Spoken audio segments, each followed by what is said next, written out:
সীমা বলেন, না রে মা, আগের কথা তো তোমারে শোনাই নাই রে মা। ওই যে আরেকদিন ভাইয়ারে নিয়ে গিয়েছিলাম, জানো নি মা, আমি ভাইয়ারে বকে নিয়ে সামনের দিকে চলেছি, সবগুলো বকরি ডাক দেওয়া লাগে নাই, ধরা লাগে নাই, ছোঁয়া লাগে নাই, সবগুলো আমার পেছনে পেছনে লাইন দিয়া দিয়া চলেছে। এরে মা, ভাইয়ারে কোলে নিয়ে আমি যখন চেহারার দিকে তাকায় আছি, আহারে কি সুন্দর, চোখ ফিরাইতে পারি না, কখন দিন শেষ হয়ে গেছে আমার খবর নাই। হঠাৎ আলো আধারি দেখা চমকায় উঠছি, উদ্বেগ উৎকণ্ঠা, হারে না জানি আমার বকরিটি আড়াইয়ে গেছে। কিন্তু মা জানোনি কি দেখছি? মাথা উঠায় দেখি রে মা, আমি যেমন আমার ভাইয়ার দিকে তাকায় আছি, সবগুলো বকরি চারদিক থেকে লাইন ধরে আমার ভাইয়ার দিকে এমনি তাকায়া রইছে। এত সুন্দর। আচ্ছা, এটা এই পর্যন্ত এইভাবে বলতে থাকলে আমরা জানি চকলেট খেতে মজাই লাগে, চকলেট খেতে, কিন্তু আমাকে মাকসা তো চকলেট না, মনে আছে তো নাকি? আমি তো একটা নির্দিষ্ট টার্গেট নিয়ে আগাইতেছি ইনশাল্লাহ। এতক্ষণ যা বুঝাইছি, বুঝাইতে চাইছি, আল্লাহ আমার নবীকে যা দিছেন তো, কিতাব দিছেন তো, ধর্ম দিছেন তো, উম্মত দিছেন তো, সব সেরা, সব সেরা, সব সেরা। কিন্তু একটা জায়গায় একটু পেস্ত আপনাকে লাগার কথা, না লাগলে আমি একটু লাগাই। সেটা হইল ওই যে বাবা, কোন বাবা?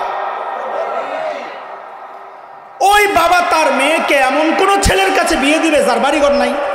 এ কথা কর, দিবে? আপনি তো দিবেন না মিয়া, আপনি তো ফরবর্তী না, আপনি তো দিবেন না বাড়িঘর সারা ছেলের কাছে মাইয়া বিয়া।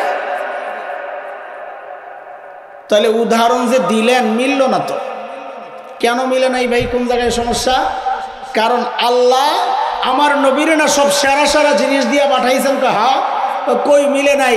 আল্লাহ তো আমার নবীকে পাঠানোর ক্ষেত্রে দুনিয়ার সেরা সুন্দর জায়গা সুইজারল্যান্ডে পাঠাইলেন না, দুনিয়ার সেরা সুন্দর জায়গা যাকে ভূস্বর্গ বলা হয়, দুনিয়ার জান্নাত বলা হয়, কাশ্মীরে পাঠাইলেন না। পাঠাইছেন কোথায়?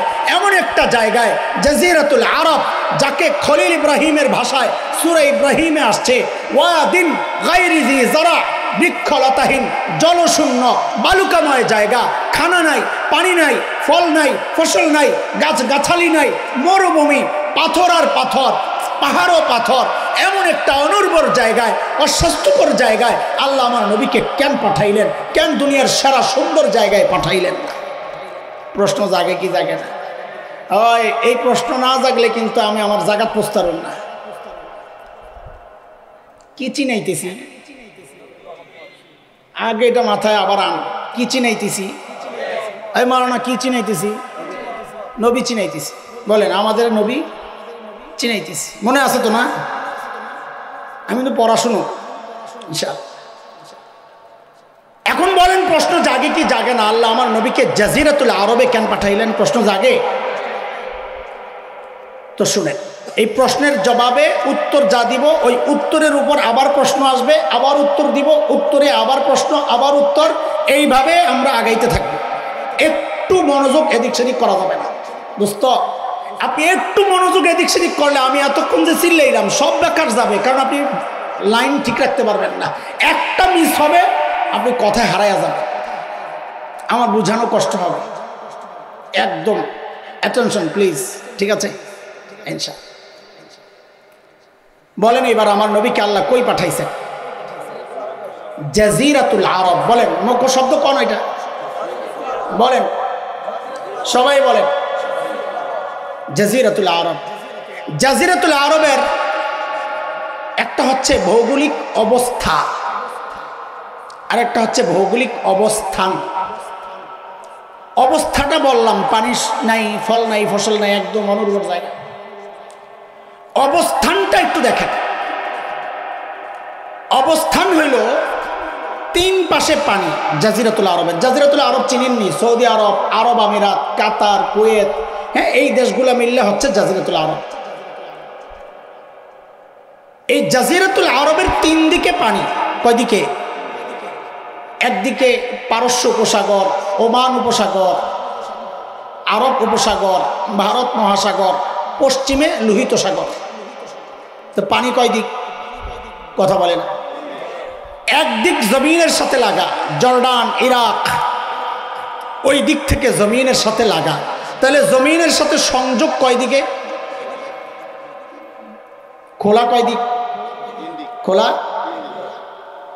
ঠিক যেমন মানব দেহের মধ্যে মানুষের হার্ট আছে, হার্টের যে অবস্থা, তিন দিকে শূন্য, একদিকে লাগা। হার্টের যে অবস্থান বডির মধ্যে, গোটা বিশ্ব মানচিত্রের মধ্যে জাজিরাতুল আরবের অবস্থানটাও দেখবেন ঠিক এইরকম। এই জন্যে ভূবিজ্ঞানীরা জাজিরাতুল আরবের নাম দিয়েছেন জিওগ্রাফিক হার্ট। এটা বিশ্ব মানচিত্রের হার্ট।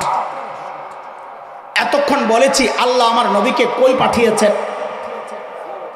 এখন থেকে আপনারা এই শব্দটা বাদ দিয়ে বলবেন আল্লাহ আমার নবীকে হার্টে পাঠাইছে। বলেন বলেন, আমরা শব্দ চেঞ্জ করলাম। বলেন এবার বলেন, কই পাঠাইছেন? কই পাঠাইছেন? আবার প্রশ্ন। ওই যে বলেছি উত্তরের উপর প্রশ্ন, আবার উত্তর, আবার উত্তরের উপর প্রশ্ন, এভাবে চলতে থাকে। হার্টে কেন পাঠাইছে? আল্লাহ আমার নবীকে হার্টে কেন পাঠাইছে? এটা বোঝার জন্য একটা কথা আগে মাথায় ঢুকাইয়া রাখেন, ব্যাখ্যা পরে দিব ইনশাআল্লাহ। আগে একটু ঢুকান। বলেন আমার নবী হচ্ছেন একমাত্র বিশ্ব নবী। সবাই বলেন, সবাই বলেন আমার নবী। খালি বিশ্ব নবী বলি নাই আমি। আবার বলেন। দেখেন আমি এমন কিছু বলতে চাচ্ছি যেগুলো না জানার কারণে আমরা অনেক ফিতনার মোকাবেলায় আগাই না, বুঝি না সমস্যাটা কোথায়। কারণ আমি যে নবী চিনি না। তো বলেন আমার নবী হচ্ছেন, সবাই বলেন তো, এই যুবকরা তোমরা বলো আমার নবী একমাত্র বিশ্ব নবীর কি অর্থ? এটা আমি পরে আসতেছি ইনশাআল্লাহ। এবার বুঝেন আল্লাহ আমার নবীকে কই পাঠাইছে? কোথায়? হার্টে কেন পাঠাইলেন? আমার নবী দুনিয়ায় আসার আগ পর্যন্ত আল্লাহ যত নবী দুনিয়ায় পাঠিয়েছেন না, যত দার্শনিক দুনিয়ায় ছিল, গ্রিক দর্শন, রোমান দর্শন, পারস্য দর্শন, ব্যাবিলন, মিশর, ইরাকি, যত প্রাচীন দর্শন ছিল, সমস্ত দার্শনিকের বক্তব্য ছিল মানুষকে নিয়ন্ত্রণ করে তার ব্রেন। কে? সর্বপ্রথম আমার নবী গোটা দুনিয়ার দার্শনিকদের বিরুদ্ধে দাঁড়ায়া ঘোষণা দিলেন, না, মানুষকে তার ব্রেন নিয়ন্ত্রণ করে না, মানুষকে নিয়ন্ত্রণ করে তার হার্ট। কে? নবী ঘোষণা দিলেন, আলা ওয়া ইন্না ফিল জাসাদি মুদগাহ ইযা সালুহাত সালুহাল জাসাদু কুল্লুহু ওয়া ইযা ফাসাদাত ফাসাদাল জাসাদু কুল্লুহু আলা ওয়া হিয়াল কলব। এরে আমার উম্মত, মানব দেহের মধ্যে একটা গোশতের টুকরা আছে, ওই গোশতের টুকরা যদি ভালো হয়ে যায় গোটা বডি ঠিক, ওই গোশতের টুকরা নষ্ট হয়ে গেলে গোটা বডি বরবাদ। হাদিসের একটা সংক্ষেপ তর্জমা অর্ধেক কইরা আমি কইতেছি। বলেন হার্ট ঠিক তো বডি ঠিক? বলেন সবাই বলেন হার্ট ঠিক তো? বলেন হার্ট ঠিক তো? এই হাদিস দিয়ে তো এতদিন ওয়াজ করছেন পিসাবরা কলব পরিষ্কারের ব্যাপারে। আমি তো আর পিসাব না, আমি তো মুরিদ সাপ। এই জন্য আমি কলব পরিষ্কারের ব্যাপারে হাদিস লাগাই না, আমি লাগাই আরেক জায়গায়। কোন জায়গায় সেটা দেখেন। আমার নবী যেন কি একমাত্র আল্লাহ আমার নবীকে কই পাঠাইছেন? কেন? নবী বলেছেন হার্ট ঠিক তো বডি ঠিক। আল্লাহ যেন বলছেন, নবী আপনি যেহেতু একমাত্র বিশ্ব নবী, গোটা দুনিয়ায় দিন আপনাকে পৌঁছানো লাগবে। এই অল্প সময়ে গোটা দুনিয়ায় দিন পৌঁছানো আপনার জন্য কষ্ট হয়ে যাবে। আপনি হার্টে মেহনত করেন, জাজিরাতুল আরব হার্টে মেহনত করেন। এই জাজিরাতুল আরব হার্ট যদি ঠিক হয়ে যায়, আমি গোটা দুনিয়ার বডি ঠিক করে দেব। এক চরম বাস্তবতা হচ্ছে আজকে ওই জাজিরাতুল আরব হার্টের ইমানদার মুসলমানদের ইমানে আকীদায় দুর্বলতা প্রকাশ পেয়েছে, পচন ধরেছে, সারা দুনিয়ায় মুসলমান মার খাচ্ছে। আমি এখনো চ্যালেঞ্জ করে বলছি, ওই হার্টের মুসলমান শাসকরা যদি ঠিক হয়ে যায়, ইসরায়েল কেন সারা দুনিয়ার কুফফার শক্তি মুসলমানদের পায়ে পড়তে বাধ্য। কথা বলছি, এই দালাল শ্রেণীরা আমেরিকার ইসরায়েলের পা চাটতে চাটতে ইরান ক্ষেপণাস্ত্র পাঠায়, মাঝখান দিয়া জর্ডান নেডারে টাইনা নামায়। কেন? সারা দুনিয়ায় মুসলমান কেন মার খাচ্ছে? হার্টে পছন্দ। কোন জায়গায়? আচ্ছা, এটার জন্য আমি আরো দুইটা উদাহরণ দিই বোঝানোর জন্য। ধরেন এই যে বিশাল সম্মেলন, এটা একটা পুকুর। পুকুর পুকুর কি বলে দিই, পুকুর চিনেন তো না? পুষ্কুনি। এই পুকুরের ঠিক মাঝখানে যদি একটা ঢিল ছড়ে, তো ঢেউটা সমানতালে চারদিকে ছড়াবে, ঠিক কিনা? কিন্তু যদি এক সাইডে মারে, তাহলে একদিকে ঢেউটা দ্রুততার সাথে শক্তিশালীভাবে আশ্রয় পড়বে, আরেক দিকে যেতে যেতে সময় লাগবে, দুর্বল হয়ে যাবে। ঠিক, আমার নবী যেহেতু একমাত্র বিশ্ব নবী, এই জন্য আল্লাহ গোটা দুনিয়ার মাঝখানে হাটে পাঠাইছেন। কেন? যেন হেদায়েতের নূর সমানতালে চারদিকে ছড়ায়া যায়। আরেকটা উদাহরণ দিতে আরো বোঝা সহজ। আমাদের একজন বড় মুফাসসির ছিলেন, আমাদের প্রবীণ আকাবিরদের একজন, হযরত আব্দুল গফফার রাহমাতুল্লাহি আলাইহি। কি ওলামারা কথা কন, পাবলিক তো মন নাই, ভুলে গেছে। শাইখুল হাদিস আল্লামা আজিজুল হক রাহমাতুল্লাহি আলাইহির সঙ্গী, বাংলাদেশ খেলাফত মজলিসের আমিরও ছিলেন। তো হযরত এক গল্প শোনাইছেন, ওই গল্প দিয়েও একটু আপনাকে বুঝাই। বলে, আমরা কয়েকজন আলেম গেছি ইন্ডিয়াতে। কোথায়? সকালবেলা বড় প্লেটের মধ্যে নাস্তা দিছে। নাস্তা কি নাস্তা? টাটকা শুকনা খিচুড়ি, একদম টাটকা, গরম ধোয়া উঠতেছে। কি দিয়া খাবে? মাঝখানে দিছে ঘি। কি দিছে রে? গরম খিচুড়ি দিয়া ঘি, যে মজা রে ভাই, মুখলারা শুরু করছে ভাই, যে খাইছে সুসা। আচ্ছা, ওই গরমের তাপে ঘি গলে যাওয়ার কথা না? তো ঘি গলে গেলে কি হয়ে যায়? তেল হয়ে যায়। সাবাস। ওই যে চারুদিকে মৌলানারা বসছেন, যে তোমরা তো মৌলানা করে মনে করো বোকা, অনেক চালাক, সরল সোজা। পশ্চিম দিকে যেই মাওলানা বসছেন, উনি হঠাৎ করে কি করলেন? আচ্ছা, এটা বুঝার আগে আরেকটু কও, মুসলমান সর্বপ্রথম হিজরত করছে কোন দিকে? মক্কা থেকে? না না, আবিসিনিয়া, হাবশা, আজকের দুনিয়ার মানচিত্রে লোহিত সাগরের পশ্চিম পার, ইথিওপিয়া, এরিত্রিয়া যেই অঞ্চল, ওইটা হচ্ছে মুসলমানদের প্রথম হিজরতের জায়গা। তাইলে এটা মক্কা থেকে কোন দিকে? কথা বলেন, পশ্চিমে। বলেন না কোন দিকে? মদিনা হলো পূর্ব দিকে। হ্যাঁ, উত্তরে উত্তরে উত্তরে। তো পশ্চিম দিকে যেই মাওলানা বসছেন, উনি কি করছেন? হঠাৎ করে ঘিয়ের মধ্যে আঙ্গুলটা ঢুকাইয়া নিজের দিকে একটা টান মারে আর বলে, ইসলাম প্রথমে মক্কা থেকে হাবশার দিকে হিজরত করছে। ঘিরে বানাইছে ইসলাম, ওই যে মাঝখানে। এখন ঘি তো গইলা গেছে গরমে, সব ছুটছে এর দিকে। মদিনাওয়ালা কয়, কারবারটা দেখছো? হ্যাঁ, দেরি না কইরা উত্তর দিকে যে বসছে, এর দেরি না কইরা তাড়াতাড়ি আঙ্গুলটা দিয়া উত্তর দিকে একটা টান দেয়, আর কয় কি, এরপর ইসলাম মক্কা থেকে মদিনার দিকে হিজরত করছে। এখন ঘি ছুটছে মদিনার দিকে আর হাবশার দিকে। আব্দুল গাফফার সাহেব কয়, আরে মৌলবী রে, কারবার দেখছো? ঘি তো দুজনে খাইলে বোঝা যায়, ঘি তো ছুটছে ওদিকে সব। আমি আর দেরি করলাম না, হাতাডিরে বচ্চা পুরা ঘিডারে পুরা খিচুড়ির মধ্যে মাখলাম আর বললাম, এরপর ইসলাম সারা দুনিয়ায় ছড়ায় গেছে। দোস্ত, আল্লাহ তাআলা ইসলামকে ওই দুনিয়ার মাঝখানে পাঠানোর কারণে আমি আপনি সময় মতো ঘিয়ের ভাগ পাইছি।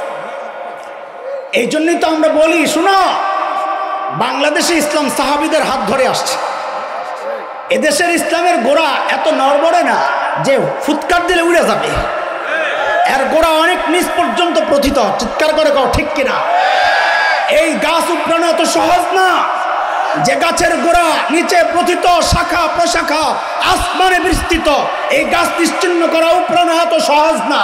বরং আমরা জানিয়ে দিতে চাই স্পষ্ট করে, এই চিন্তা যদি কেউ করে বাংলাদেশ থেকে ইসলামকে বিদায় করবে, নিশ্চিহ্ন করবে, খোদার কসম, অতীত সাক্ষী, বর্তমান সাক্ষী, ভবিষ্যতে একই পরিণত হবে, তারা নিশ্চিহ্ন হয়ে যাবে, তারা নিশ্চিহ্ন হয়ে যাবে।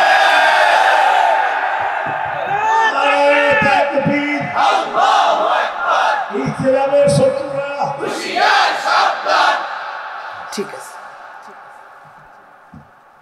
কথা বুঝে আসতেছে আপনাদের, মনে আসেনি কথা? আমার নবী, এই জন্যই তো জিজ্ঞেস করছি, মনে গেছিস না ভুলে গেছিস? আমার নবী, এতক্ষণ যে নবী চিনাচ্ছি কেন, এইবার বুঝেন। মনোযোগ লাগবে, মনোযোগ লাগবে ভাই, মনোযোগ লাগবে। যুবক, বাংলাদেশের আকাশে শকুনের আনাগোনা পরিলক্ষিত হচ্ছে। এর জন্য তোমাদের বেশি সচেতন হওয়া লাগবে, চোখ কান খোলা লাগবে, বিবেকের দুয়ারটা খুলে দাও, সচেতন হও। কেন জানো? একটু সময় লাগবে। যেই সময়ে আমাদের এই আলামিন সাহেব, হাসান জামিল সাহেব, বেলায়েতুল্লাহ সাহেব, সাবরা লাডিওয়ালা হয়ে যাবে। লাডিওয়ালা মানে বুড়া বুড়া, পিডা বুড়াগো কম পড়ব। কেন? মায়া লাগবে। আমরা যখন দেওবন্দি ছিলাম 1997-98 ধরপাকড় শুরু হয়েছে। তা আমি তো আসি যাই, ভিতরে যাই, বাইরে যাই, ডরাই না, টিং টিং ছিলাম একদম। তা আমাদের সাথে এক ভাই থাকতো, নাম বলবো না, একটু মোটা সোটা, কালা। উনি রাত্রে ছাদে যায় ঘুমাইতো। তো ভাই পুলিশের হাতে ধরা পড়ব না, লাগে লাভ দিয়ে পড়ে মরে যাবো না। কেন রে ভাই আপনি এত ডরান কেন? বাইরে তোরা যদি ধরা পড়স তোর মাইট দিতে একটু মায়া লাগবে। আমারই পাইরে যে মুপিটাই আর কি মজাটা পাইব রে, ওটা শোনাত। আমাদের ওই পেটওয়ালা বন্ডপীর যখন মারা গেল, আচ্ছা আমি দেওয়ানবাগির নাম বলছিলাম, তো একজন দেওয়ানবাগি মাঝখান দিয়ে কেন বললো? পেছলা গানের জন্যে? না না, আমি তো দেওয়ানবাগির নাম বলি নাই। আপনারা শুনছেন আমি দেওয়ানবাগির নাম বলেছি? মাঝখান দিয়ে একজনের দেওয়ানবাগির শব্দ কেন উচ্চারণ করলো? ভাই কারণ নাম বলার দরকার কি? আমি তো দেওয়ানবাগির নাম বলি নাই, আপনি কেন বলেন? না আপনারা শুনছেন আমি দেওয়ানবাগির নাম বলছি? বলি নাই। এরপরও হাসে, কন তো দেখি কি মুসিবত। তা আমি বলি কি যে যেদিন মারা গেল আমি কি যা যা পিড়ে আছে কি মজাটা পাইব রে। তো বলি কি বুড়া করে পিড়ায় মজা পাইবো না, পিড়ায় মজা পাইবো তো করে, এই জন্য তবু চোখ কান বেশি খোলা দরকার। কি সেটা? পলাতক ফ্যাসিস্ট হাসিনা যাওয়ার আগে দিয়ে একটা কথা বলে গেছিল, সেটা হচ্ছে বাংলাদেশের কিছু অঞ্চলকে বিচ্ছিন্ন করার চক্রান্ত চলছে। ডাইনি বুড়ি বলে গেছিল না? কথা সত্য, মতলব খারাপ। সেন্ট মার্টিন হোক, পার্বত্য অঞ্চল হোক, এটা এক বাস্তব। আমরা কিছুদিন আগে বাংলাদেশের কিছু অঞ্চল, ভাই আপনারা চোখ কান খোলেন, পার্বত্য অঞ্চল গন্ডগোল চলতেছে ইদানিং খুব। বাঙালি মাইরালাই কোনো সমস্যা নাই, পাহাড়ি মারলে হারা আন্দোলন শুরু করে। আর এই দিক থেকে কিছু সুবিধাভোগী ভাব লয় তারা উদারপন্থী ভাব লয়, আসলে সুবিধাভোগী পাচাটা গোলাপ। এদের বড়ি দাদাগো দেশে, লেনজাই দেশে, লেনজাই পাড়ায় পড়লে ওই দেশ থেকে চিৎকার চেঁচামেচি শুরু হয়। কদিন আগে লেনজারটারে কাইটা হেলিকপ্টারে করে পাঠাই দিচ্ছে।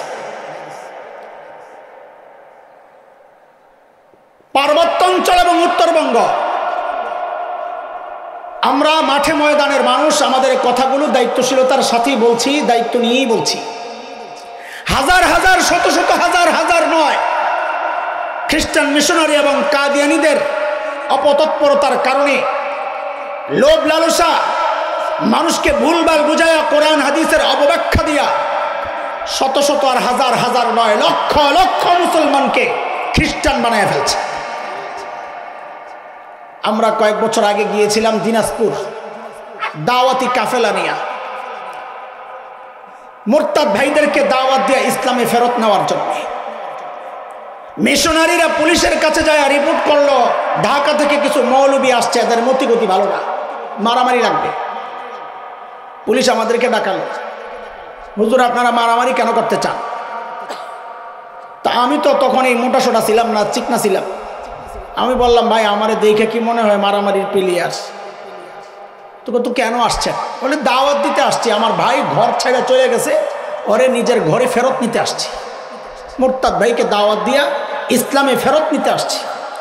তখন পুলিশ আমাকে একটা প্রশ্ন করেছিল, পুলিশ দিনদার ছিল, সে ইসলাম প্র্যাকটিস করে, তাকে দেখেই মনে হয়েছে, কথা মনে হয়েছে। তার প্রশ্নটা এখন আমি যদি আপনাদের সামনে উত্থাপন করি, আমি নিশ্চিত এখানে ওই পুলিশের মতো বহু লোক পাওয়া যাবে যারা মনে মনে বলবে কথা তো ঠিক। কি সেটা? পুলিশ বলে আচ্ছা হুজুর বলেন তো, আমরা মুসলমান, ইসলামের দাওয়াত সারা দুনিয়ায় দিই, আমেরিকায় চলে, ইউরোপ চলে, আফ্রিকায় চলে, অস্ট্রেলিয়ায় চলে, সারা দুনিয়ায় চলে, আমাদেরকে কেউ বাধা দেয় না। তাহলে খ্রিস্টানরা বাংলাদেশে ওদের ধর্মের প্রচার করলে সমস্যাটা কোথায়? যার যার ধর্মের প্রচার সে করবে। কথা কত সুন্দর না? হ্যাঁ, কথা তো সুন্দর। সাপের মাথা দেখছে? এই জোয়ান বলা ভাই, তোরা দেখছস? ভালো করে তাকাইছিলি? ডরে তো তাড়াতাড়ি একদিন দেখলে দাঁত মাত খিচ্চা একটু ভালো করে দেখিস। কি সুন্দর ডিজাইন! ডিজাইন কি? ডিজাইন কি সুন্দর, অনেক সুন্দর। কিন্তু দোস্ত, সব সুন্দর সুন্দর না, কিছু সুন্দরের ভিতরে বিষও থাকে। হ্যাঁ, পুলিশের কথা তো সুন্দর, সব যার যার ধর্মের প্রচার সে করবে, কথা তো সুন্দর, কিন্তু এই সুন্দরের ভিতরে বিষ ভরা। বাকি আপনাদেরও তো প্রশ্ন জেগে গেছে, হুজুর কথা তো ঠিকই আছে, আপনার ধর্ম আপনি প্রচার করেন, এর ধর্ম হে প্রচার করুক, লাকুম দিন হুকুম ওয়ালিয়া দিন, বুখারী শরীফে আছে লা ইকরাহা ফিদ্দিন। হুজুররা বুঝে আসছে, আপনারা বুঝেন নাই, হাসানোর দরকার নেই, থাক, মাঝখানে কয়ে এলাইছে একটা। আল্লাহ, এতক্ষণ যে আলোচনা করেছি শুধুমাত্র এই প্রশ্নের জবাবটা দেওয়ার জন্যে, যে কেন খ্রিস্টানরা বাংলাদেশে ওদের ধর্মের প্রচার করতে পারবে না, কেন মুসলমান সারা দুনিয়া ইসলামের প্রচার করতে পারবে। এতক্ষণ পর্যন্ত এই কথা বুঝাইছি যে এই জবাব দেওয়ার জন্যে, এই প্রশ্ন যার মাথায় আসবে বুঝতে হবে সে তার নবী চিনে নাই, এই জন্য এতক্ষণ আগে নবী চিনাইছি। এইবার জবাব লন, কেন মুসলমান সারা দুনিয়া ইসলামের প্রচার করতে পারবে, কেন খ্রিস্টানরা পারবে না? জবাব লন। একমাত্র বিশ্বনবীর তিনটা মানি, অর্থ কয়টা বলো জোয়ানরা, কথা কও। একমাত্র বিশ্বনবীর মানি নাম্বার 1, একমাত্র বিশ্বনবী মানি হচ্ছে আমার নবী দুনিয়ায় আসার আগ পর্যন্ত আল্লাহ যত নবী দুনিয়ায় পাঠিয়েছেন, সমস্ত নবীর টাইম ছিল ফিক্সড, নির্ধারিত। আপনার নবুয়তের মেয়াদ এই জায়গা থেকে এই জায়গায়, মেয়াদ শেষ, নবুয়ত শেষ, আরেক নবী আসছে। আমার নবী একমাত্র বিশ্বনবী যাকে আল্লাহ কোনো নির্দিষ্ট মেয়াদ দিয়ে পাঠান নাই, বলেছেন খাতামুন নবিয়্যিন, আপনি শেষ পর্যন্ত নবী, আপনার পর আর কোন নবী, জোরে কোন, আর কোন নবী আসবে না। বলবেন না, বলবেন হবেন না, বলেন ফাঁক ফকুর রাখা যাবে না, ফাঁক ফকুর রাখা যাবে না, বলেন আর কোন নবী হবেন না। আসবেন না বললে ওরা সুযোগ খোঁজে, আপনারও কথা সই, কিন্তু ওরা সুযোগ পায়, হযরত ঈসা আলাইহিস সালাম আসবো না, আসবো তো, আপনারা যে কোন আসবেন না, হ্যাঁ আসবেন, নতুন করে কোনো নবী হবেন না। এবার বলেন আমার নবীর পর আর কোনো নবী, কি বলবেন না, আসবেন না, বলবেন না, কি বলবেন না, ফাঁক রাখা যাবে না কথা। আপনাদের কথা সহি, কিন্তু যেহেতু ওরা এই ফাঁক দিয়ে ঢুকতে চায় তো জানাটা বন্ধ করে দেয়। একমাত্র বিশ্বনবীর অর্থ বুঝাচ্ছে যুবক, খেয়াল করো। প্রথম অর্থ, আমার নবী হচ্ছেন মেয়াদ, নির্দিষ্ট কোনো মেয়াদের নবী না, তিনি আখিরি পয়গম্বর, তার আসার পর সমস্ত নবুয়তের দরজা আল্লাহ বন্ধ করে দিয়েছে, এক অর্থ। 2 নম্বর অর্থ, কিসের অর্থ, কিসের অর্থ? একমাত্র বিশ্বনবীর অর্থ। আমার নবী দুনিয়ায় আসার আগ পর্যন্ত আল্লাহ যত নবী দুনিয়ায় পাঠিয়েছেন, সমস্ত নবীর এলাকা ছিল নির্ধারিত। কি ছিল বলেন, কি ছিল? বলে আপনার এই কথার প্রমাণ আজকের বিকৃত বাইবেলের মধ্যে আছে। এটা হযরত ঈসা বলেছেন, আল্লাহ আমাকে ফিলিস্তিনের একটা নির্দিষ্ট অঞ্চল, মানে আজকের যে ইসরায়েল, ওই জায়গার নবুয়ত দিয়া পাঠাইছে। আমার নবী একমাত্র নবী যাকে আল্লাহ নির্দিষ্ট কোন অঞ্চলের নবুয়ত দিয়া পাঠান নাই, বলেছেন রহমাতুল লিল আলামিন, গোটা জাহানের জন্য নবী রহমত হিসাবে আসছেন। 3 নম্বর অর্থ, কিসের অর্থ? একমাত্র বিশ্বনবী। আমার নবী দুনিয়া আসার আগ পর্যন্ত আল্লাহ যত নবী দুনিয়ায় পাঠিয়েছেন, সমস্ত নবীর কওম সম্প্রদায় ছিল নির্ধারিত। প্রমাণ ওই যে পিছনে রেখে আসছে হযরত ঈসার ঘোষণা, সূরা সফ 6 নম্বর আয়াতে, ইয়া বানি ইসরাইল ইন্নী রাসূলুল্লাহি ইলাইকুম, ও বনি ইসরাইল, আল্লাহ আমাকে তোমাদের রাসূল বানায়া পাঠাইছেন। হযরত ঈসা নিজে বলেছেন, ঈসাকে আল্লাহ কাদের রাসূল বানায়া পাঠাইছেন? বনি ইসরাইল মানে খ্রিস্টান। আমার নবী একমাত্র নবী যাকে আল্লাহ নির্দিষ্ট কোন সম্প্রদায়ের নবুয়ত দিয়ে পাঠান নাই। আমার নবী সম্পর্কে আল্লাহ বলেছেন ওমা আরসালনাকা ইল্লা কাফাতাল লিন্নাস, নবী আমি আপনাকে গোটা মানব জাহানের জন্য, সমস্ত সম্প্রদায়ের জন্য, সে হিন্দু হোক, খ্রিস্টান হোক, ইহুদি হোক, বৌদ্ধ হোক, মগ হোক, শূন্য গণ্যা গণ্যা 20টা পিঠা লাগাইছে। কয়টা? সাদেক হোসেন খোকা এমপি আছিল ঢাকার সূত্রাপুর কোতোয়ালি আসনের 20 বছর আগে। কয় বছর আগে? মরে গেছে বেটায়। কি পরে মেয়র ছিল অনেকদিন, মারা গেছে। তাহলে এমপি এখন আসেনি? কথা কয় না, আছে, মারা গেছে। বলেন কি কয় বছর আগে? আসন কোনটা? ঢাকার সূত্রাপুর কোতোয়ালি, গ্যান্ডারিয়া ম্যান্ডারিয়া গুলা। কয় বছর আগে? এখন আপনারাই বলেন, এই যে অন্য এলাকার এমপির অফিসে খুললো নরসিংদীতে, এই পাগলামিটা ঠিক আছে না পিড়া দেওয়া ঠিক আছে? জোরে কন তো। সবাই কি কয়? পিড়ানো ঠিক আছে, এটাই কথা। এটা তো ভালোই বুঝেন, কিন্তু দিনের ব্যাপার আসলে আপনি আস্তে উদার হয়ে যান। বিচার আইছে, বিচার পিঠা খাই আইছে, হুজুরও মেরে নিছে মারে। আপনি বিচার ডাক দিচ্ছেন, আপনি ইমানদার, এক পক্ষের কথা শোনেন না, দুই পক্ষের এড়াকাইছেন। এদিকে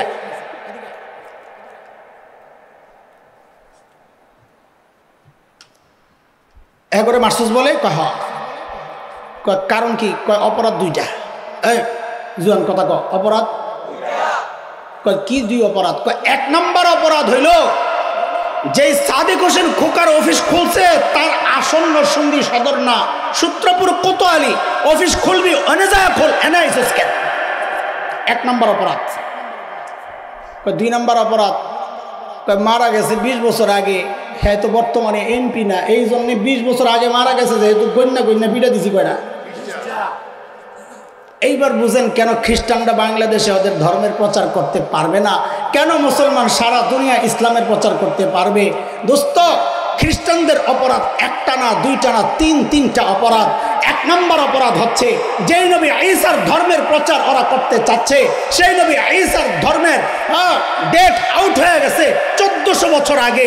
এই জন্য 1400 বছর আগে ডেট এক্সপায়ার হওয়া ধর্মের প্রচার যদি কেউ করতে চায় বাংলাদেশে, ওদেরকে ধৈরা ধৈরা কমপক্ষে 1400 পিঠা দেওয়া দরকার। কথা ঠিক কিনা? 1 নম্বর অপরাধ। 2 নম্বর অপরাধ, যে নবী ঈসার ধর্মের প্রচার ওরা মুসলমানদের মধ্যে করছে, সেই নবীকে আল্লাহ তাআলা মুসলমানদের নবুয়ত দিয়ে তো পাঠান নাই। তিনি নিজে বলেছেন ইন্নী রাসূলুল্লাহ ইলাইকুম, ও বনি ইসরাইল, আল্লাহ আমাকে তোমাদের রসুল বানায়া পাঠাইছেন। কাজে খ্রিস্টান ধর্মের প্রচার যদি করতে হয়, যাইয়া বনি ইসরাইল, আজকের ইহুদিরা, ও আমি খ্রিস্টান বলছিলাম না, ইহুদিরা ভুল বলছি, আগে যা বলছি ভুল বলছি, আমি খেয়াল করি নাই। বনি ইসরাইল মানে ইহুদিরা, আমাকে আল্লাহ তোমাদের নবুয়ত দিয়া পাঠাইছেন। যদি তাই হয় তাইলে হযরত ঈসার ধর্মের প্রচার যায়া আজকের ইসরায়েলে যায়া ইহুদিদের কাছে কর, মুসলমানদের কাছে কেন দাওয়াত দিতে? কয়টা অপরাধ গেল? অপরাধ কয়টা? 3 নম্বর অপরাধ, যেই নবী ঈসার ধর্মের প্রচার ওরা বাংলাদেশে করছে, ওই নবী ঈসাকে আল্লাহ বাংলাদেশের এই অঞ্চলের নবুয়ত দিয়া তো পাঠান নাই। তিনি নিজেই বলেছেন আমাকে ফিলিস্তিনের একটা নির্দিষ্ট অঞ্চলের নবুয়ত দিয়া পাঠাইছেন। তো খ্রিস্টান ধর্মের প্রচার যদি করতে হয়, যায়া ইসরায়েলে যায়া করো, বাংলাদেশে আসতো কোন কারণে?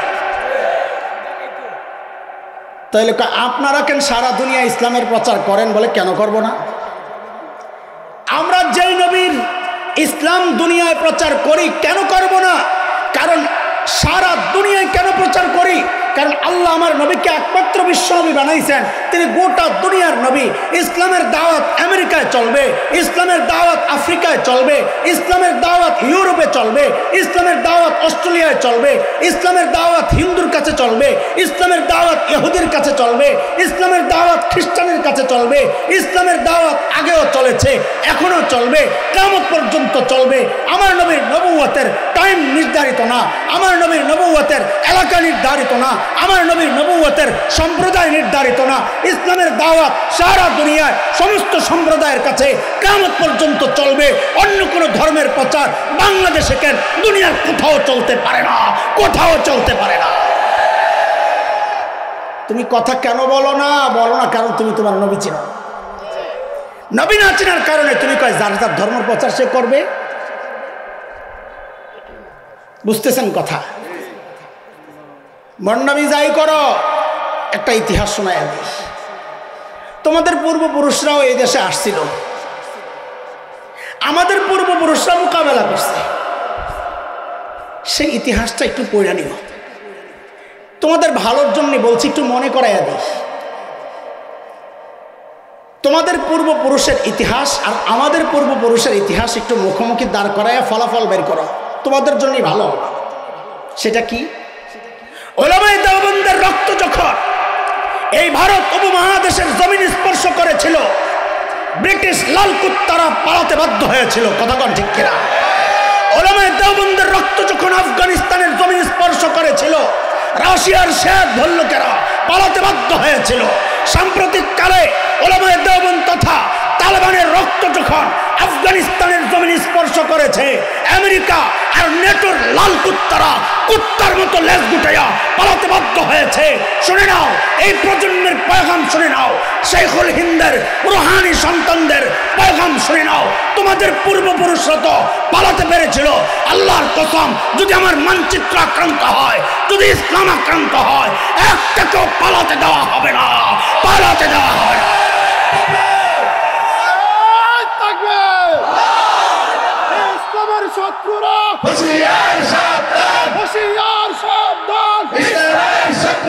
আমার নবী তোমার নবী, বিশ্বনবী মুস্তাফা। আমার নবী তোমার নবী, বিশ্বনবী বিশ্বনবী। আল্লাহু আকবার। এতক্ষণ তো ওদেরকে দিলাম, এইবার যে যেখানে করে বইয়ে রয়েছে ওকে কিছু লাগবো না? এ বেলাতুল্লাহ ভাই, এটি লাগবো না কিছু? সব বিল লাগবো। তোরা যাবি না, ভাগবি না, থাকবি? যদি যাস রে ভাতি যা, আমি উঠায় লাফায় বরং তোর উপরে একটারও যাইতে দিবেন না। না ওইটা সরু বলা ভাই, ওটার মতো দোষ। তোরা যাবি না, ঠিক আছে ইনশাল্লাহ। কে কে যাবি হাত তোল, দেখছো কারবার? আচ্ছা যাবো না বলেন ইনশাল্লাহ। ইনশাল্লাহ। নরসিংদী আইসে একজনে বিয়া করতে, ওই যে 5 জনে জ্যামে আটকাইছে, মনে আছে নি? আইতে আইতে শহর বাইরে ব্রিজ পার হইয়া এই পার আইতে আইতে, কি নাম জানি, নজরপুর না নজরপুর, নজরপুর আইসে বিয়া করছে। বক্তায় যেমন দেরি করছে, জামাইও দেরি করছে। আমি দেরি যাই না আজকে, আমি অনেক আগে আইছি, ভালো মানুষ। আসরের আজান দিয়ে লাইছে, আমাদের কত দুপুরের খাওয়ান খাইব। কোন আজান দিছে? খানা গরম না ঠান্ডা? শ্বশুর ঘটকরে ডাইকা কয়, কাজীরে ডাইকা কয়, ভাইও আগদোটা পরে হোক, খাওয়ানটা আগে সেরালাম, কারণ আমারই তো জামাই। বেশি ঠান্ডা খানা খাওয়াইলে সারা জিন্দিগি আমার মাইয়ারে খোটা দিব যে তোর বাপের বাড়ি গেছিলাম, প্রথম দিনই বাসি খানা খাওয়াই দিস, যৌতুক চাইতে সুবিধা হইব। আচ্ছা আপনারা কন, এমন হয়নি দেরি হইলে খানা আগে দিয়ে দেয়, বিয়া পরে হয়? হয়নি? কথা কয় না? হয়। জামাইয়ের সামনে বিশাল ডিশ, আস্তা খাসি, আস্তা মুরগি, কাবাব টাবাব দিয়া। আচ্ছা যুবকরা তোমরা জবাব দাও তো, আজকের এই বিয়ার মজলিসে প্রধান মেহমান কে? মেয়ের বাড়িতে প্রধান মেহমান জামাই, ছেলের বাড়িতে প্রধান মেহমান বউ, ঠিক আছে না? তো মেয়ের বাড়িতেই তো বিয়া, তো প্রধান মেহমান কে? জামাই। সেরা মেহমানের সামনে যে খাবারটা দেওয়া হয়, এটা আয়োজনের সেরা খাবার না ফসাটা? তাহলে কি বেরিল? সেরা মেহমানের সামনে, বলো বলো, সেরা মেহমানের সামনে জামাই তো স্মার্ট জামাই। কি জামাই? কি জামাই? স্মার্ট মানি স্মার্টের বিভিন্ন ব্যাখ্যা আছে, ব্যক্তি হিসাবে স্মার্টের ব্যাখ্যা পাল্টায়। বেডি স্মার্ট মানে অন্য সারা বেড়াগো গেঞ্জি গাও দিয়া চুল্লিরে ছাইরা দিয়া চলা, এটা হলো বেডি স্মার্ট। জুয়ান স্মার্ট বালা প্যান্টার হাডুর সামনে দিয়া সিরা স্মার্ট। হুজুররা কইছে টাকনোর উপরে কাপড় ওটা 2 ইঞ্চি, গাইয়া গাইয়া লাগে। লাল কুত্তা দেখছে আডুর উপরে কাপড়, মাশাআল্লাহ এটা তো সুন্দর লাগে, হাতে এখন এই জায়গায় উড়াই লিস। আমরা 2 ইঞ্চি করে উড়ায় না, হাতে একা তোড়াই লিস এখন স্মার্ট। জামাই স্মার্ট মানে বুড়ারা আগে বিয়ে করতে গেলে চিনা গেছে, ওই যে জামাই কেমনে হাতে রুমাল টুমাল দিয়ে এমনি ঢেকে রাখছে। এখন জামাই স্মার্ট মানে কি লাগে না, এদিক ওদিক তাকায় খালি, যেন বোনাস খোঁজে, বোনাস। অসভ্য কথাকার। সেরা মেহমানের সামনে আহা কথা বলে না, হ্যাঁ এদিক ওদিক তাকাইতে যায়, দেখে যে প্যান্ডেলের বাহিরে ডেকোরেটররা ওই যে উচ্ছিষ্ট খাবার যেটা ময়লা মানুষ যেটা নষ্ট করে ফালানোর জন্য একটা পাত্র রাখছে, ওটার মধ্যে বাচ্চারা পোলাও খাইছে, নাকের শ্লেষ্মা মেশা আঠালো লাগানো এগুলা নিয়ে ফেলাইছে পোলাও। মুরগির রান টাইম না মানুষ খাইয়া হাড্ডি নিয়ে ফেলাইছে, লেবুর ছিলকা রস চিপ্পা খাইয়া ছিলকা নিয়ে ফেলাইছে। স্মার্ট জামাই আজকের সেরা মেহমান, সেরা খাবার তার সামনে, সে এগুলা বাদ দিয়া তাকায় রয়েছে ওই ময়লার ভান্ডার দিকে। কতক্ষণ পরে স্মার্ট জামাই লাভ দিয়া বসছে, উঠটা যাইয়া ওই ভান্ডার সামনে যাইয়া আসন দিয়া বইছে। স্মার্ট ওই দিকে একটা হাড্ডি লইছে, ওই নাকের শ্লেষ্মা লাগানো পোলাও একটু মুখে দেয়, হাড্ডি গোস্ত নাই দেয় একটা চাবানি, আর ওই লেবুর ছিলকারে দেয় একটা কামড়। খুব গর্বের সাথে সে খাইতেছে। শাশুড়ি জামাইয়ের জন্য একটা স্পেশাল পায়েস রান্না করছে। শ্বশুর বলে আমি নিজ হাতে পরিবেশন করতে চাই, বলে দেন। শ্বশুর পায়েসের পেয়ালাটা লইয়া প্যান্ডেলের ভিতরে আয়া জামাইয়ের আসনে দেখে জামাই নাই, গেল জামাই গেল খালি জামাই খুঁজতে খুঁজতে দেখে যে জামাই ওই ময়লা ভান্ডার সামনে বসা, যেখানে আসলে বসার কথা কুত্তার। কথা বলে না ঠিক, কার বসার কথা? কার? কুত্তার। শ্বশুর এখন দাঁড়ায় দাঁড়ায় কয়, কুত্তার আসনে জামাই কেন, জামাইয়ের আসন খালি কেন? বল এটা আমার সাথে সাথে বল, কুত্তার আসনে জামাইয়ের আসন, জোরে ক, কুত্তার আসনে জামাইয়ের আসন। আবার মুখস্থ কর, কুত্তার আসনে জামাইয়ের আসন। ঘটকরে ডাক দিছে, মিয়া ভাই এদিকে আন তো। কি হয়েছে ভাই?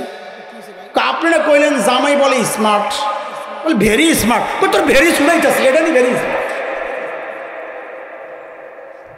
বাইন্দা লাগাইছে পিডা। আপনারা বলেন এই জামাই স্মার্ট না পাগল? এ তোরা সবাই কর, এই জামাই স্মার্ট না পাগল? একজন মানুষও চুপ থাকলে হবে না, তাহলে আমি কথা আগাবো না। বলেন সবাই চিৎকার করে, এই জামাই স্মার্ট না পাগল? আরো জোরে। 40-এর নিচে যাদের বয়স শুরু তারা কইব এই জামাই স্মার্ট না পাগল? বুঝা গেল এই মজলিসও পাগলের অভাব নাই। এই মজলিসও বহু পাগল আছে। কেন হুজুর কেন কইলেন এই কথা? কইলাম হইল আল্লাহ তোমাকে মুসলমান বানাইছে, বানায়া তোমারে খায়রু উম্মাহ শ্রেষ্ঠ উম্মতের উপাধি দিছে। তার মানে তুমি এই দুনিয়ার সেরা মেহমান, এই দুনিয়ার মুসলমান, তুমি এই দুনিয়ার সেরা মেহমানের সামনে আল্লাহ তাআলা সেরা চরিত্রের মুহাম্মদুর রাসূলুল্লাহকে পেশ করছেন।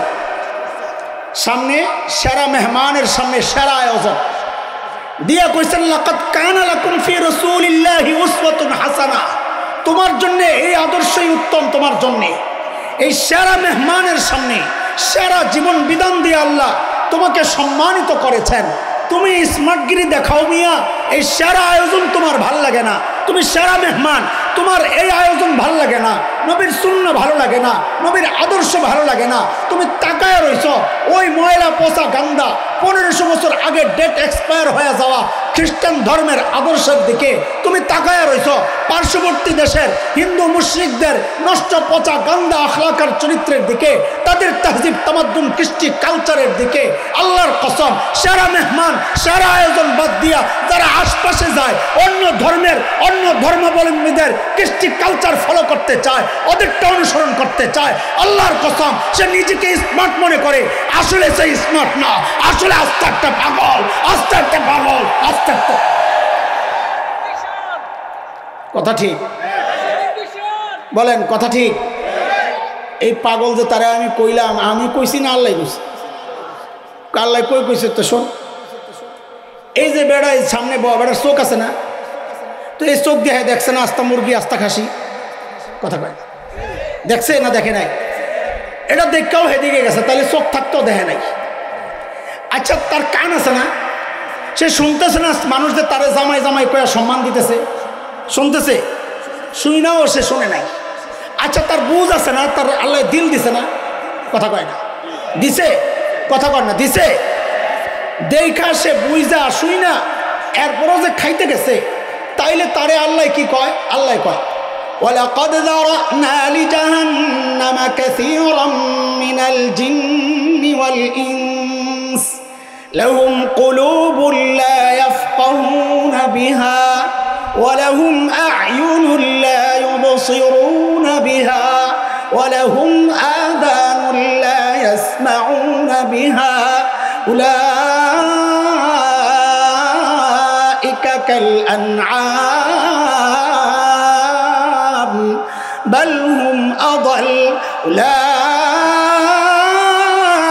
হুমুল গাফিলুন। আল্লাহ কয় তোরে চোখ দিছি দেখোস নাই, কান দিছি শোনো নাই, দিল দিছি বুঝো নাই, তুমি তো চতুষ্পদ জন্তুর মতো কুত্তার আসরে জামাই কেন? আল্লাহ কয় না, তুই তার চেয়েও খারাপ। কারণ কি খারাপ? কারণ কুত্তাই তো সেরা মেহমান না, কুত্তার সামনে সেরা খাবার না। তুই সেরা মেহমান সেরা খাবার বাদ দিয়া কুত্তাই তো কুত্তার আসনেই বসত, তুই তো তার চেয়ে নিকৃষ্ট জায়গায় বসছস, তার মানে তুই কুত্তার চেয়েও খারাপ। বালহুম আদব, বালহুম, তুই কুত্তার চেয়েও খারাপ। মুহাম্মদুর রাসূলুল্লাহ সাল্লাল্লাহু আলাইহি সাল্লামের আদর্শ বাদ দিয়া যারা ইহুদি নাসারার আদর্শ গ্রহণ করছ, তুমি চুল বানাও অন্যদের দিকে তাকায়া কেন? তোমার নবীর কোনো চুলের স্টাইল ছিল না? তুমি দাড়ি কাটো অন্যকে তাকায়া, আরে জালিম তুমি কেমনে দাড়িতে হাত দাও? তোমার নবীকে তুমি মনে করছো কি স্মার্ট না? এই নবী স্মার্ট ছিলেন না? মানব ইতিহাসের সবচাইতে সুন্দর মহাপুরুষ স্মার্টের নাম হচ্ছে মুহাম্মদুর রাসূলুল্লাহ। দাড়ি কাইটানা রাইখা, জোরে কন, দাড়ি কাইটানা রাইখা। তো তোমার কে বললো দাড়ি কাটলে স্মার্ট হয়? আসলে পাগল, আসলে বলেন আসলে? রাগ করিস না, তোরা আমারে মাফ করে দিস, মাফ করে দিস। শেষ কথা, শেষ কথা, সুন্নত কেন মানবো? শেষ কথা, সুন্নত কেন মানবো? এই যুবকরা খেয়াল কর, তোরা শিক্ষিত সচেতন শোন, সুন্নত কেন মানবো এই কথা বলি, আমি শেষ করছি। আমরা তো ওয়াজ করি সুন্নত কেন মানবো? আল্লাহর ভালোবাসা পাওয়ার জন্যে। সুন্নত কেন মানবো? ক্ষমা পাওয়ার জন্যে। সুন্নত কেন মানবো? গুনাহ থেকে বাঁচার জন্যে। সুন্নত কেন মানবো? নবীর সাথে জান্নাতে থাকার জন্য। এগুলোই তো বল নাকি? সাথে আরেকটা জরুরি ইস্যু আছে, সেটা হচ্ছে সুন্নত এই জন্যে মানবো কারণ এই কাজে সুন্নত তরিকা যেটা, এই কাজের জন্য এর চেয়ে উত্তম তরিকা হইতেই পারে না। সুন্নত এই জন্য মানবো বলে প্রমাণ তো শোন, আজকের চিকিৎসা বিজ্ঞানীরা গবেষণা কইরা কইরা একটা বাই করে। মুখ হচ্ছে শরীরের ভিতরে ঢুকার দরজা। দরজায় ময়লা থাকলে, পা পরিষ্কার থাকলে ওই ময়লায় পাড়া দিয়ে ভিতর নোংরা হবে, হবে কিনা? খাবার ফ্রেশ, মুখ যদি অপরিষ্কার থাকে, অপরিচ্ছন্ন থাকে, তো এই ফ্রেশ খাবার যাওয়ার সময় ময়লার সাথে লেগে পেটের মধ্যে পীড়ার কারণ হবে। এই জন্য ডাক্তাররা কি বলে? শোয়ার সময় ব্রাশ করবা, ঘুমের থেকে উঠা ব্রাশ করবা। ঘুমের থেকে উঠা না পারো, অন্তত শোয়ার সময় অবশ্যই ব্রাশ করবা, নাইলে ভিতরে বিভিন্ন রকমের সমস্যা তৈরি হবে। ময়লা থেকে জীবাণু তৈরি হবে, ব্যাকটেরিয়া তৈরি হবে, তোমার পেটের জন্য কষ্টের কারণ হবে, হার্টের সমস্যা হবে, নানান কথা বলে। আম্মা জান আয়েশা বলেন, আমার নবী যখনই ঘুমাইতে যাইতেন বেসওয়াক করা ছাড়া শুইতে যাইতেন না।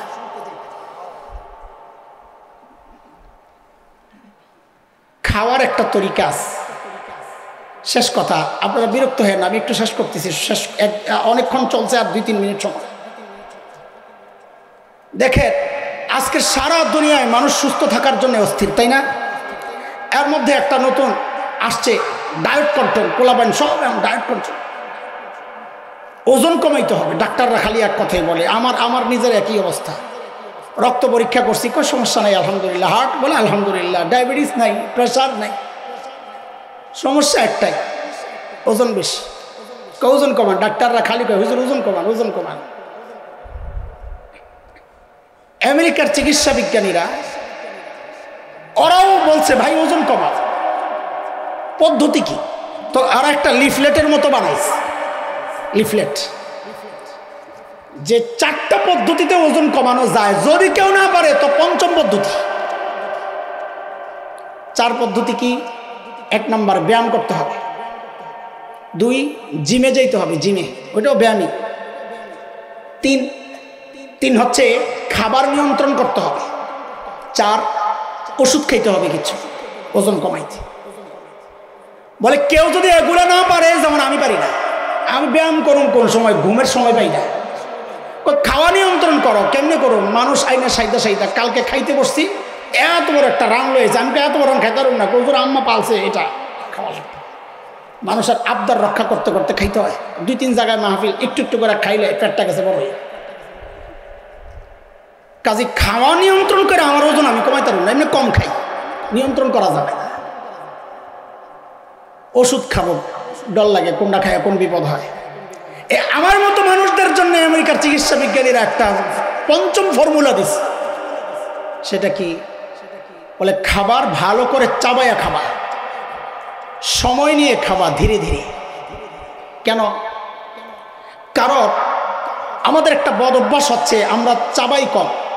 বিশেষ করে বিয়ে শাদীর মাহফিলে গেলে, মজলিসে গেলে তাড়াতাড়ি খালি ভরি প্লেটটি জায়গা। এই পাশে দিয়ে হবে শুধু কত চাবাই দেয়, গিলতার না তো পানি দিয়ে ঢিলে দেয় কিনা, ঠিক কিনা কথা কম। সমস্যাটা কি? খেয়াল করেন। সমস্যাটা কি? সমস্যা হচ্ছে ক্রাশ ইউনিট আল্লাহ বানাইছেন মুখরে। গুঁড়া করবে কে?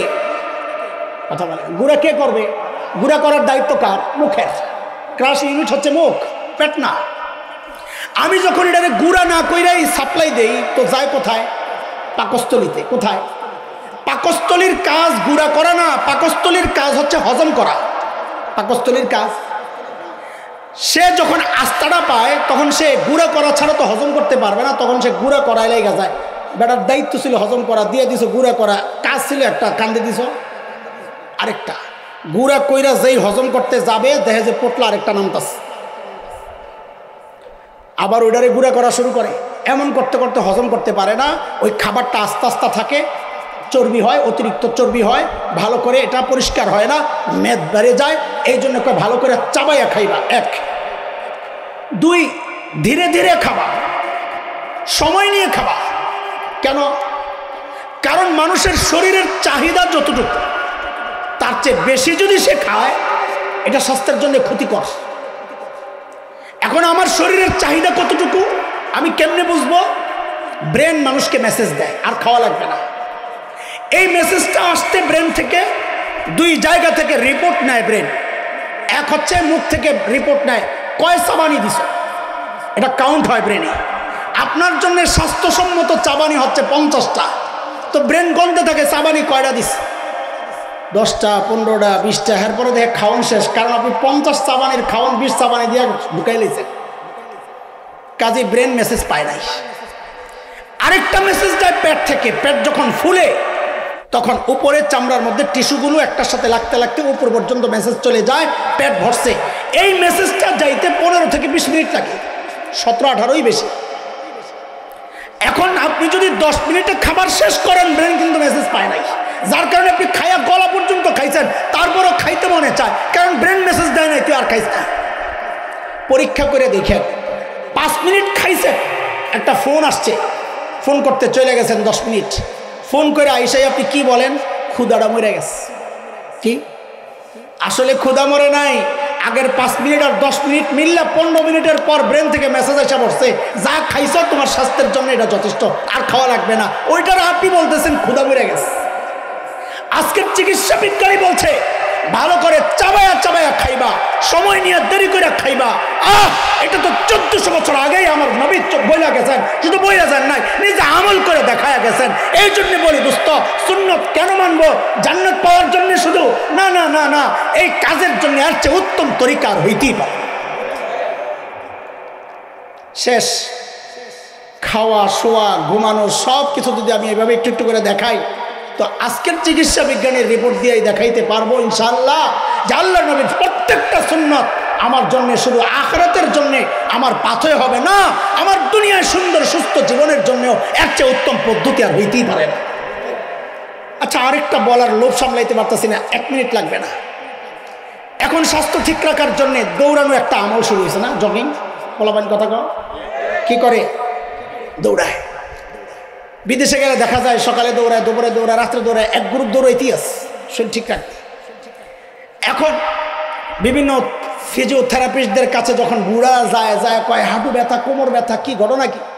ছিলেন তো অ্যাথলেট, সারা জিন্দিগি খেলাধুলা করছেন, এখন আপনার এখানে ব্যথা করে কেন? তো পরীক্ষায় রিপোর্ট আসছে কি, দৌড়াইতে দৌড়াইতে হাড় ক্ষয় হয়ে গেছে। এখন তারা তাদের সিস্টেম পাল্টাইছে যে না, এই স্পিডে দৌড়ানো যাবে না নিয়মিত, আবার স্লো হাঁটা যাবে না, তাহলে চর্বি গলবে না।